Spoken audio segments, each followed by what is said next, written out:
오늘은 근원이 고쳐져야 생명이 살아납니다. 이 제목을 가지고 여러분과 같이 말씀을 나누고자 합니다. 여리고의 문제는 물이 나쁜 것이었습니다. 그런데 하나님은 물을 고치신 것이 아니라 근원을 고치셨습니다. 성경은 우리에게 말합니다. 근원이 고쳐져야 생명이 살아난다. 여리고 사람들이 선지자 엘리사에게 와서 말합니다. 이 성읍의 위치는 좋은데 물이 나빠서 토산이 익지 못하고 떨어집니다. 여리고는 좋은 곳에 위치한 성이었습니다. 종려나무가 우거진 오아시스 지역이었고 요단강을 경계로 동서무역의 하나의 거점이었습니다. 그런데 문제가 있었습니다. 물이 나빴던 것입니다. 여리고 사람들은 문제를 알고 있었습니다. 열매가 맺히지 않는다는 것이었습니다. 원인도 알고 있었습니다. 물이 나쁘다는 것이었습니다. 그러나 그들은 그 근원을 알지 못했습니다. 왜 물이 나쁜지, 어떻게 해야 그것을 해결할 수 있는지 그들은 알지 못했습니다. 사랑하는 성도 여러분, 사람들은 삶에서 부딪히는 문제들을 이야기합니다. 그리고 그 문제들을 분석합니다. 왜 이런 일이 생겼는지, 무엇이 잘못되었는지, 어떻게 해결할 수 있는지를 분석하면서 해결 방법을 찾습니다. 그리고 그러한 노력들을 통해서 많은 문제들을 해결해 나갑니다. 그러나 이런 경우도 있습니다. 아무리 노력해도 결실이 없습니다. 뭘 해도 안 됩니다. 삶이 도무지 달라지지 않습니다. 이럴 때는 생각해 보아야 합니다. 문제가 아니라 근원에 관한 것일 수 있다는 것을. 예를 들어서 샘의 근원이 황토색이라면, 샘의 물이 황토색이라면 사람들은 그 물을 중화시켜 보려고 할 것입니다. 다시 말해서 약품을 넣어서 그 물을 맑게 하겠죠. 그러나 시간이 조금 지나면 그 물은 다시 황토색이 되어버립니다. 왜 그렇습니까? 근원이 고쳐지지 않았기 때문입니다. 이럴 때는 겉으로 나타난 현상을 고친다고 해결되지 않습니다. 근원이 고쳐져야 합니다. 이것을 통해 볼 때 우리가 날마다 마시는 그 맑은 물 그냥 마시는 게 아니에요. 그 맑은 물을 공급하시는 이가 계셔야 우리가 맑은 물을 마실 수 있는 것입니다. 마라의 쓴물, 오늘 본문에서와 같이 여리고의 나쁜 물, 이런 물을 마시면서 우리가 살 수 없겠죠. 여리고 사람들이 바로 이런 상황에 있었습니다. 그래서 엘리사에게 찾아온 것입니다. 그러나 조금 더 노력한다고 해결될 문제가 아니었습니다. 조금 더 애쓴다고 풀릴 문제가 아니었습니다. 그렇다면 질문이 생깁니다. 여리고는 왜 이런 문제 도시가 되었을까요? 여호수아 6장 26절을 같이 보실까요? 여호수아가 그때에 맹세하게 하여 이르되 누구든지 일어나서 이 여리고성을 건축하는 자는 여호와 앞에서 저주를 받을 것이라. 그 기초를 쌓을 때에 그의 맏아들을 잃을 것이요 그 문을 세울 때에 그의 막내 아들을 잃으리라 하였더라. 여리고는 단순히 물이 나쁜 성이 아니었습니다. 여리고는 하나님의 심판의 기억이 남아있는 그런 성이었습니다. 여리고는 여호수아의 저주가 남아있는 성이었습니다. 우리가 기억하는 것처럼 여리고는 그 이스라엘의 가나안 정복 전쟁 중에서 첫 번째로 정복한 그런 성입니다. 요단강을 건너면 첫 번째로 만나는 성이 이 여리고 성이잖아요. 그래서 여리고 성을 여호수아를 선두로 해서 이게 하루에 한 번씩, 마지막 날에는 7바퀴씩 돌고, 그래서 하나님의 전적인 역사로 이 여리고 성이 무너진 것을 여러분이 기억하실 겁니다. 그런 대승을 거둔 그런 곳입니다. 여호수아는 이런 하나님의 승리를 기념하기 위해서 이 성을 하나님께 온전히 바치기로 했습니다. 그래서 그 전리품, 전쟁을 하면 전리품을 챙기잖아요. 그런데 그 전리품 중에 하나라도 개인적으로 소유하지 못하도록 그렇게 이야기했습니다. 그리고 선언했어요. 누구든지 이 성을 다시 건축하지 말아야 된다. 만약에 이 성을 건축하면 저주를 받는다. 우리가 그 말씀을 읽은 것이 여호수아 지금 6장 26절인데,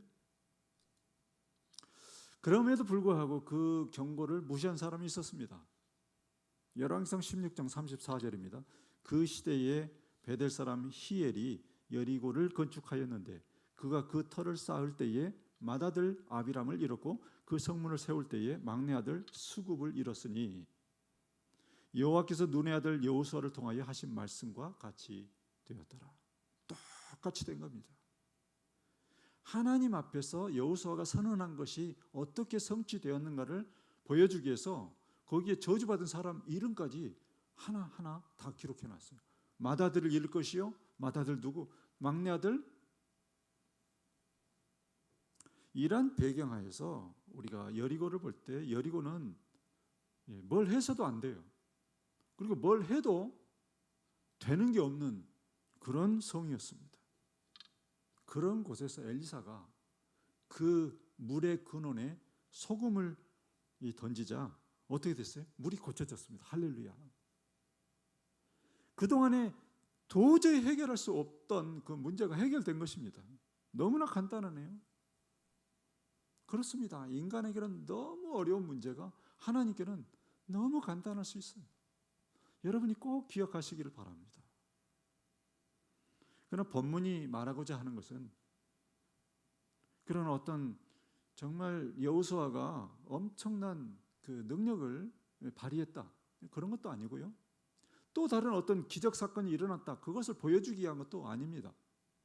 그리고 소금을 뿌렸다고 해서 그 소금이 어떤 아주 특별한 어떤 의미를 가지고 있다는 것, 그것을 말하고자 하는 것도 아닙니다. 물론 해석은 여러 가지로 할 수 있겠죠. 빈 그릇에, 새 그릇에 소금을 담아서 던졌다, 그런 거기에도 너무 많은 의미 부여를 할 필요가 없습니다. 중요한 것은 이것입니다. 근원을 하나님께서 고치셨다는 것입니다. 하나님이 근원을 고치시자 그 땅이 살아났다는 것입니다. 할렐루야. 근원을 고쳐야 살아납니다. 뭘 해도 안 되던 그 땅에서 이제 비로소 정말 열매가, 토실토실한 그 열매가 맺히기 시작한 것입니다. 사랑하는 성도 여러분, 우리의 삶에서도 마찬가지입니다. 하나님이 고치셔야 합니다. 그 근원을 고치셔야 합니다. 사람이 할 수 없는 일이 있어요. 아무리 노력해도 해결되지 않는 문제가 있습니다. 그러나 하나님이 고치시면 저주받은 땅도 생명이 자라는 땅으로 바뀌는 것입니다. 여기서 우리가 꼭 기억해야 할 것이 있습니다. 아무리 해결하려고 해도 해결되지 않는 문제가 있다면 절망에 빠질 필요가 없다는 것입니다. 무기력에 빠질 필요가 없다는 것입니다. 우리가 해야 할 것은 인정하는 거예요. 뭘 인정해요? 아, 이 문제는 내가 해결할 수 있는 문제가 아니구나. 내가 해결할 수 있는 문제가 아니야. 이것이 오히려 문제 해결의 시작일 수 있습니다. 그러나 사람들은 좀처럼 이것을 인정하려고 하지를 않아요. 그래서 더 큰 문제 속으로 계속 빠져들어갑니다. 성경은 말씀합니다. 여호와를 경외하는 것이 지식의 근본이거늘 미련한 자는 지혜와 훈계를 멸시하느니라. 아무리 뛰어난 사람이면 뭐합니까? 천재 중에 천재라도 뭐합니까? AI 시대를 열고 앞으로 닥쳐올 AGI 시대를 지배한다 해도 하나님을 경외하지 않으면 미련한 자에 불과합니다. 그 사람들은 어디까지 갑니까? 인간이 자신의 문제를 그 스스로 해결할 수 있다고 말하는 데까지 갑니다. 가만히 들어보면요, 과학기술은 모든 문제를 다 해결할 수 있다고 이렇게 말하고 있습니다. 그러나 생각해 보십시오. 하나님이 오늘이라도 그 호흡을 거두어 가시면 아무것도 소용이 없어요. 물거품과 같은 것입니다. 태양열을 이용해서 어떤 전력을 확보한다? 그리고 에어컨과 같은 우주를 이용한다. 그렇지만 하나님이 태양을 가리우시면 어떻게 되겠습니까? 아무 소용이 없는 일인 것입니다. 과학기술을 믿고 이 시대에 바벨탑을 쌓고 있는 것입니다. 자신이 피조물인 것을 아는 것, 자신이 해결할 수 없는 것이 있다는 것을 아는 것, 그것이 지혜입니다. 그것이 지식의 근본입니다. 여리고 사람들, 이 사람들은 어떤 사람들이었을까요? 무엇을 해도 안 되는 땅, 열매가 맺히지 않는 땅, 그 땅에 사는 사람들, 그 당시에 별 볼 일이 없는 사람들이었겠죠. 그렇지만 이 사람들이 잘한 일이 딱 하나 있었어요. 뭡니까? 자신들의 한계를 인정하고 하나님께 나온 것입니다. 특히 그 시점이 중요합니다. 엘리야에서 엘리사로 넘어가는 그 리더십 교체가 이루어졌죠. 그래서 엘리사는 지금 어리숙해요. 그렇지만 이 여리고 사람들은 엘리야와 함께 하셨던 하나님이 엘리사와도 함께 하실 수 있다. 그러니까 하나님의 역사가 하나님의 사람을 통해서 이루어질 수 있다. 그것을 믿고 나온 것입니다. 이러한 모습, 별거 아닌 것처럼 보여도 지금 그동안에 듣도 보도 못한 그런 기술을 개발해서 인간의 모든 욕망, 인간의 모든 필요, 결핍, 그 모든 것을 다 채워줄 수 있을 것 같은 그런 말을 하고 있는 사람들, 이 시대의 천재들, 정말 앞으로 지금까지 경험해보지 못한 새로운 세계가 열릴 것이라고 말하고 있는 이 시대의 천재들보다는 여리고 사람들이 훨씬 낫습니다. 오늘날 많은 사람들은 기술이 인간의 모든 문제를 해결할 수 있다고 말합니다. 그래서 더 좋은 시스템을 만들고 더 많은 데이터를 모으고 더 정교한 기술들을 개발해 갑니다. 이러한 노력들을 통해서 실제로 많은 문제들이 해결되고 있어요. 이전에는 생각하지 못했던 그런 방법으로 문제들이 해결되고 있어요. 이러한 흐름의 중심에 있는 인물 중에 하나가 일론 머스크 같은 사람입니다. 그는 아주 매우 진지하게 인류가 당면한 문제들을 해결하려고 시도하는 사람입니다. 전기차를 통해서 에너지 문제를 해결해 보려고 합니다. 우주 개발을 통해서 인류의 생존 가능성을 넓혀보려고 합니다. 기술을 통해 미래 사회를 재구성해 보려고 하고 있습니다. 실제로 그는 엄청난 성과들을 거두고 있어요. 지금까지 나사가 우주에 쏜 그런 인공위성 수보다 이 일론 머스크가 이 쏘아 올린 인공위성 수가 10배나 많아요. 물론 그 정밀도나 그 난이도나 사용 목적이 조금 다릅니다. 그렇지만 아무튼 한 일 개인이 뜻을 품고 이런 일을 이루어냈습니다. 그렇지만 동시에 또 새로운 도전에 직면하고 있습니다. 이 AI 시대가 작동하려면 이 엄청난 규모의 데이터 센터가 필요하거든요. 그걸 계속 지어야 돼요. 그런데 문제는 뭐냐면 거기에 엄청난 또한 그 전기가 필요해요. 이 데이터 센터가 잡아먹는 그 전기 때문에 잘못하면은 이 전 세계적으로 전기 요금이 폭등할 위험이 있다. 그리고 AI 생태계 자체가 만약에 전기가 멈추면 생태계 자체가 마비될 수 있다는 그런 우려가 제기되고 있습니다. 그러다 보니까 이 머스크가 데이터 센터를 아예 우주에다가 세우는 그런 작업을 진행하고 있습니다. 실로 한계를 모르는 그런 도전입니다. 그러나 여기서 우리가 한 가지 질문을 해봅니다. 기술이 과연 인간의 근원적인 문제까지 해결할 수 있을까? 이 질문은 매우 중요합니다. 오늘 많은 사람들은 인간의 문제를 기술의 문제로 이해하려고 하기 때문입니다. 기술이 부족하다, 정보가 부족하다, 시스템이 부족하다. 그래서 이런 것들이 채워지면 문제들을 다 해결할 수 있다. 이렇게 말하고 있거든요. 이것은 여리고 사람들이 열매가 맺히지 않는 것을 보고 물이 나쁘다 이렇게 말하는 것과 비슷합니다. 하지만 과연 그 문제의 근원을 해결할 수 있을까요? 인간입니다. 유한한 수명을 가진 피조물입니다. 그 인간이 스스로가 가진 근원적인 문제를 해결할 수 있다고 말할 때 오류에 빠져요. 어디까지 가는지 한번 보실까요? 실리콘밸리에 속한 많은 사람들은 인간을 점점 더 정보적 존재로 이해하려는 방향으로 나아가고 있습니다. 그래서 그들은 죽음조차도 한 사람이 죽으면 그 사람이 가지고 있던 정보 기술이 손실된다, 이렇게 보는 것입니다. 궤변이 아닐 수 없어요. 만약에 정보의 손실이 아니라 그 정보들을 다시 활용할 수 있고 그걸 보존할 수 있고 이어갈 수 있다면 죽음조차 극복될 수 있다고 그렇게 말하는 것입니다. 이것은 성경이 말하는 미련한 자의 모습입니다. 이것은 또한 앞으로 AI 로봇이 보일 미래의 모습일지도 모릅니다. 인간이 한 대로 그대로 따라하는 것이 AI잖아요.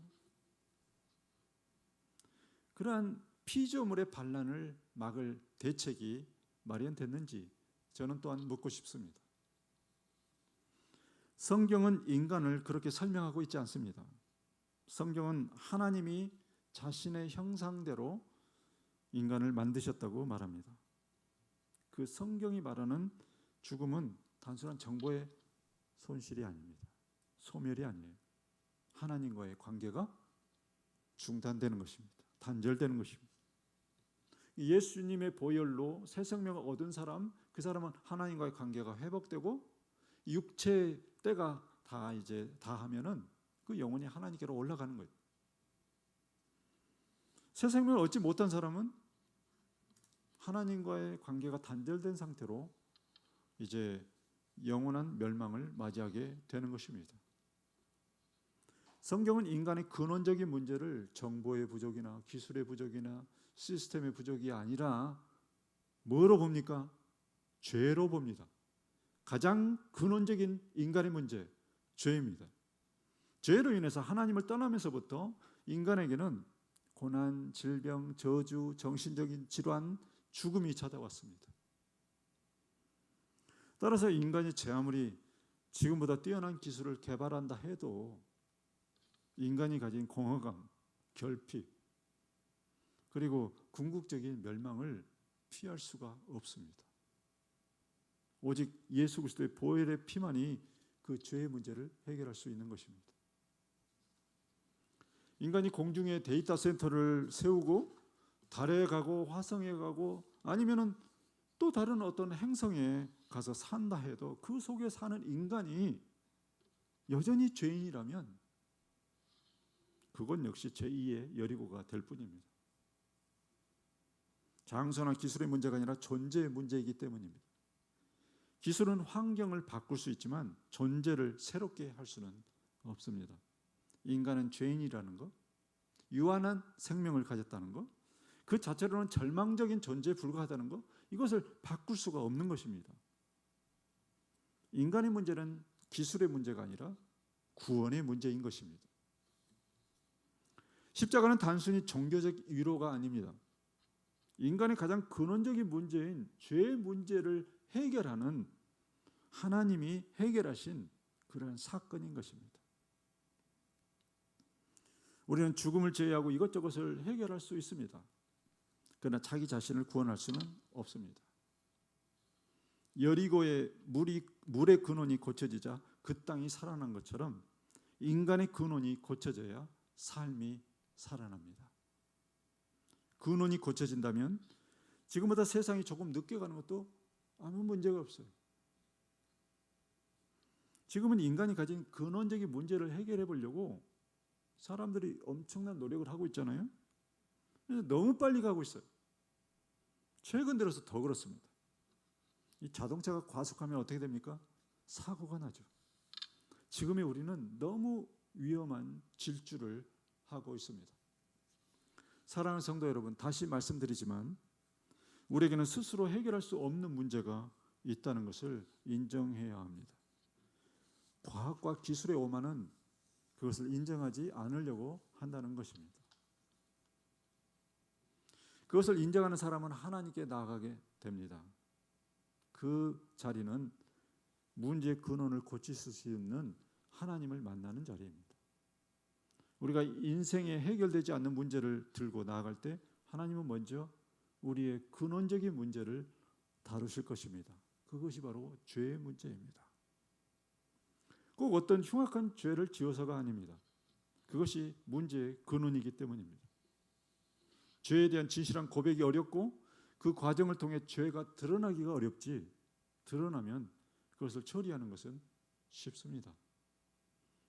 온전히 그분의 빛 앞에 서고자 할 때 우리의 죄는 아주 투명하게 드러날 것입니다. 그리고 해결될 것입니다. 죄의 문제를 다루신 다음에는 우리의 죄 문제가 그리스도를 통해서 십자가에서 다 해결되었다는 그 확증을 다시 해 주실 것입니다. 여러분이 가진 문제는 무엇입니까? 아무리 노력해도 나아지지 않는 자녀의 문제입니까? 날마다 결심해도 끊지 못하는 여러분 자신의 습관입니까? 아니면 도무지 실마리가 잡히지 않는 어떤 다른 문제입니까? 사랑하는 성도 여러분, 그와 같이 인생에서 해결할 수 없는 문제 때문에 점점 더 위축되고 있습니까? 그 문제가 여러분을 잠 못 이루는 밤으로 이끌고 있나요? 때로는 여러분을 절망 속으로 처박으려고 그렇게 하고 있습니까? 하지만 스스로 해결하려고 하지 마십시오. 하나님께 맡기십시오. 하나님이 고치셔야 합니다. 하나님이 고치셔야 생명이 살아납니다. 인생이 살아납니다. 오늘 예배에 참석하신 여러분 모두가 이 말씀을 가슴속에 간직하고 이러한 은혜가 여러분과 함께 하시기를 예수님의 이름으로 축복합니다.